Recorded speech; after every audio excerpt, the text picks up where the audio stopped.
Hello, welcome back to my channel and to another reaction video. This time we'll be checking out the fall of Melaka.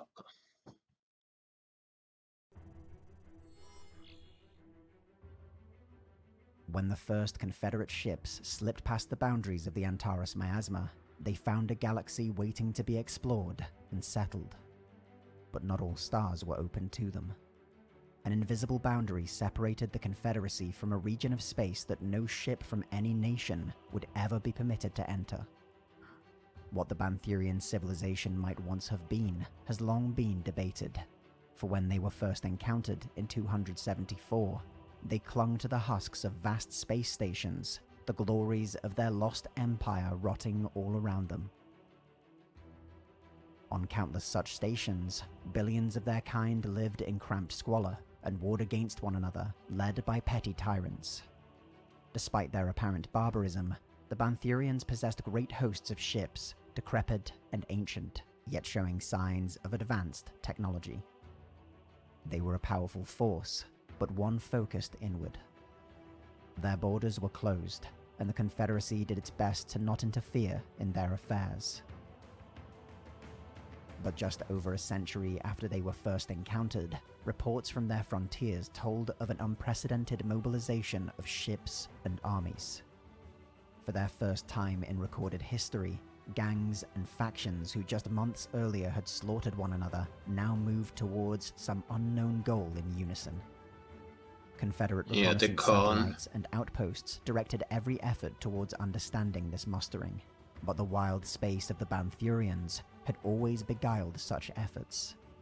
In 377, the CAS Dronafeg, the only vessel to ever cross beyond their boundaries, was deployed to investigate, only to be destroyed with all hands, still well outside Bantherian space. Before the Confederacy could issue a protest, the reason for its destruction and the Bantherians' mobilization became clear. His title was beyond translation, a mixture of honorifics and laurels that would have suited an ancient warlord of old Earth. To Antares, he was known simply as the Great Khan. Already wrapped in mystery and legend, his heralds proclaimed that through guile, charisma, military genius, and supernatural power, he had won the devotion and loyalty of the entire Bantherian race. Confederate intelligence struggled to separate the facts of his life. I don't know, maybe from there's fiction, such but thing one in point was this undeniable. universe. The Bantherian Khanate was on the move. When the herald of the Great Khan appeared before the Parliament of Antares, he offered a simple choice: capitulate or be destroyed. Military planners within Antares had long since feared the unification of the Bantherians, and the border was far from undefended. Naval Station Koloa was the largest and most formidable of its kind ever built by the Confederacy. It bristled with heavy guns, hangars, and other weapon emplacements, and was itself surrounded by a further network of other, smaller outposts. With the proclamation of the Great Khan, the 1st and 4th Confederate fleets were sent to assist Koloa, creating the largest concentration of military power in the history of Antares. That station has a really cool The First design. Battle of Koloa was a Pyrrhic victory. Both the stations and fleets of the Confederacy had been so ravaged by the Khan's forces that when a second Bantherian armada, equal in size to the first, appeared in the outskirts of the system, there was no choice but to retreat.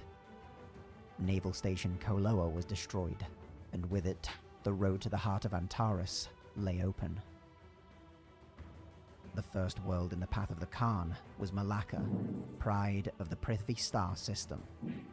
It had been discovered in 232, colonized in 291, and had rapidly become the center of the Confederacy's industry and commerce in the region. In orbit was Dar al-Salam, a station the equal of Koloa in size, but dedicated to commerce and enterprise. In place of gun batteries or military hangars were vast docking spires for trade ships, orbital habitats, and exquisite plazas where species from all across the galaxy brokered deals and traded goods.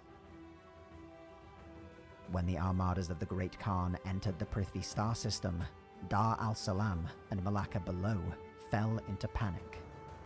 An enormous, clumsy evacuation order threw every starport and anchorage into pandemonium as millions attempted to obtain passage beyond the system. Looting and chaos erupted across Yost, the only major city on Melaka, while the docking ports of Dar al-Salam were stained with blood as bartering for passage turned violent. Yeah, panic and all It that. was into these swiftly deteriorating circumstances that General Liliana Reyes began planning the defense of the system. Hastily recalled from Akachi to Koloa following the proclamation of the Great Khan, by the time she had arrived in the theater, the station had already been destroyed. She was given command of what would become known as the Prithvi Front and tasked with rallying the survivors of Koloa and reorganizing them and their equipment into a credible defense. Outdated defense plans were modernized and streamlined. When the Banthurian armada that had destroyed Koloa entered Melaka's orbit, the remnants of the 1st and 4th Confederate fleets had long since departed the system. Even without them, however, Dar al-Salam and Melaka had been heavily fortified. The Banthurians had grown so accustomed to fighting each other that the tactics employed by the Confederacy took them by surprise. Largely evacuated, Dar al-Salam was turned into a labyrinth in which comparatively small Confederate units conducted a unique type of asymmetrical warfare. Dozens of independent commands had been hidden and reinforced within the station, from which raids and surgical strikes were conducted against Banthurian forces attempting to use the station for their own logistical needs. Very clever. Entire sections were detonated by Antares soldiers once their positions were lost, taking with them tens of thousands of Banthurians in a last act of defiance. While the battle for Dar al-Salam raged above, fighting erupted on Melaka itself. The majority of this was focused on the capital city of Yost, a prize that the Banthurians were eager to claim for their Khan. Utilizing a vast array of atmospheric transports and orbital drop pods, the equivalent of 5 Confederate army groups were landed on the outskirts of Yost, surrounding the city and pressing inwards from every side. A sustained orbital bombardment created a firestorm, killing tens of thousands of civilians and turning the city into a vast landscape of rubble and burning ruins. A raid against the Banthurian forces, the Confederate garrison was outnumbered nearly 15-1, and before contact was lost with the system, the Antares General Staff estimated the city, and then the planet, would fall in no more than 2 weeks. To negate the advantages of the Banthurian armada in orbit, General Reyes and her subordinate commanders adopted a tactic of keeping their front lines positions as close to the enemy as possible.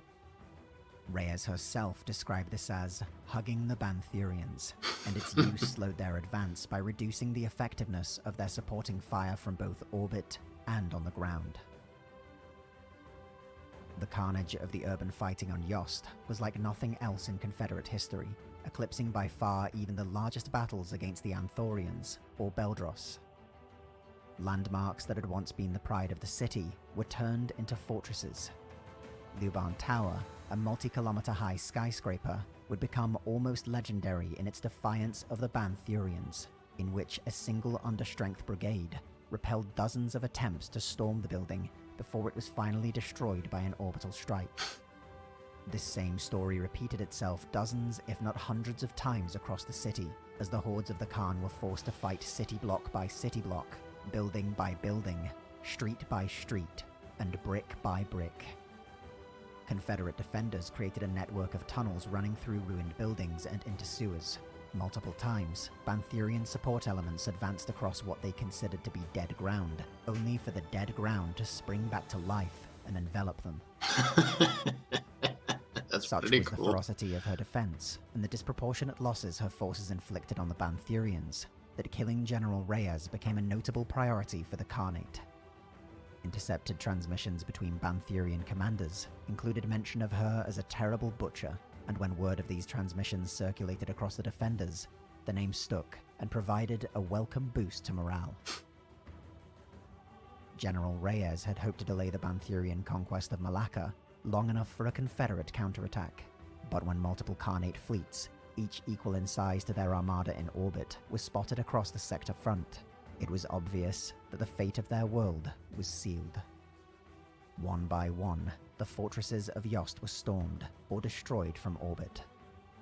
General Reyes herself was killed when fuel silos, thought to be empty, were ignited, and burning liquid propellant incinerated her command post. The last major action on Melaka occurred in the center of Yost, around Discovery Plaza. It was led by the 1077th Tank Regiment, together with surviving elements of dozens of other units from the Confederate Army, Confederate Navy, and the Antares Pioneer Corps. Driven by the mistaken belief that General Reyes was still alive and among their number, the Banthurians resisted striking the site from orbit, instead hoping to secure the last defenders. They were killed to a soldier after 30 hours of ferocious resistance, bringing the Battle of Melaka to a close after 6 months. 6 months, In the wake of the victory, the Great Khan himself arrived upon Melaka. Together with his highest council, he toured the battlefield of Yost and spoke not only with his own troops, but with Confederate soldiers and citizens that had been captured. The alien, martial culture of the Banthurians demanded that a full account of the battle be made, and the heroics and honors of all involved be properly accounted for. In a strange little type weird, of but religious okay. ceremony held in the remains of Discovery Plaza, the Khan I guess that's how personally people then decorated the will then 99 find out highest how the surviving officers battle among the Confederate went and defenders. yeah. In a speech broadcast to the Confederacy directly, he declared that 248 ships among his vast armadas would be named in honor of the defenders of Melaka.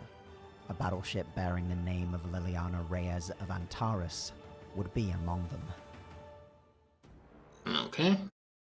Well, there you have it, folks. The fall of Melaka. Yeah, that was a pretty interesting seeing how the Great Khan invaded the Confederacy and how Melaka, the first planet on their borderline system, was taken, and the whatever space station they had up above.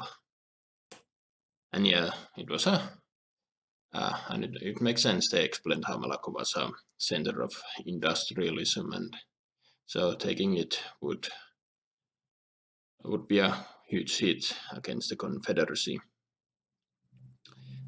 And yeah, it went down just as expected. I mean, the title kind of spoils the fact that Melaka would fall, but yeah, humanity put up one hell of a fight and proved to be a very what's the word, resilient in their fight, even though all seemed hopeless. They pretty much their tactics was to bleed the Panthurians dry, exhaust their resources, and that they did. First, they had the stations rigged up, so whenever they would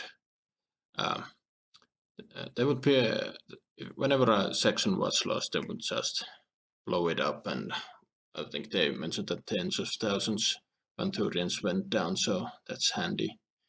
You had epic defenses on buildings and skyscrapers, and when those were reduced to rubble, they would build a network of underground to the sewers, and the Panthurians, for whatever reasons, were kind of I don't think they were kind of used to this kind of fighting, so but yeah, I did like that line. However it went, that yeah, I don't remember, but they mentioned how they'd walk across the battleground they thought was all cleaned out, and then only to find out it rise up and swallow them whole. That was pretty cool. But yeah, goes to show that the Panthurian aren't used to this type of fighting. But yeah, then we got a little bit more on the Great Khan and how he was charismatic. He was a brilliant strategist, powerful, who united the Panthurians in a rather quickly. I mean, uniting the all of Panthurian wild space into the Panthurian Khanate. But yeah, I said it before. You may have jumped the gun on uniting the clans and not fixing the bad blood between them. They mentioned how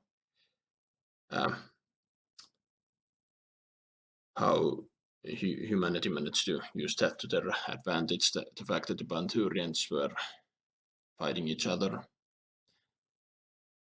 But yeah, and once again, they used really good fan art, and I don't know if it's official or made by fans. I'd imagine a lot of it's official, official artwork of the game, but I like to think that there's a lot of fan arts there. But yeah, really great video, and hopefully there are more on this Great Khan. We had a Great Khan in the season 1 on the Greater Terran Union, but he went down rather quickly. We had another Khan who also held the GTU, but also went down rather quickly and was kind of. I mean, they used a lot of. I mean, I know that they're supposed to be, in different universes, the GTU and the Confederacy, but they used a lot of, same gimmicks, similar story arcs, and both of them, which is. I mean, I guess I kind of get it, but it does, a little bit.